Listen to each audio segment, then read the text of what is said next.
बतिया सुहाग वाली रतिया पिया कल चाहतानी कुछ बतिया हमके प्यारे से कबो समझाई हो जल्दी हो जाई कवनो गलतिया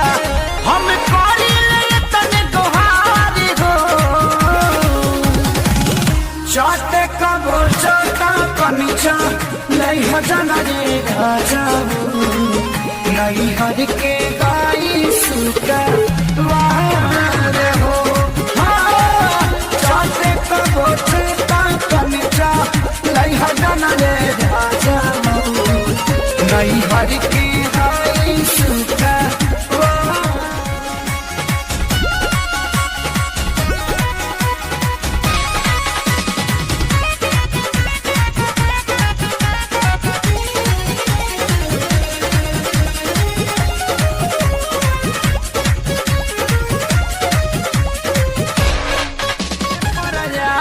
बानी घर अपन छोड़ के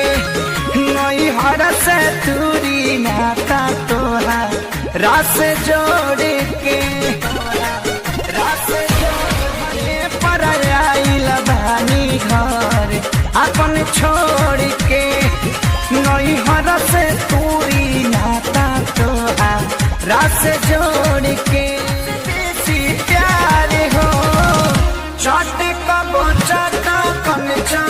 नहीं हो जाना ये राजा नहीं हर के गाई सुका वार हो चाटे कबो चाटा कनिचा नहीं हो जाना ये राजा नहीं हर के गाई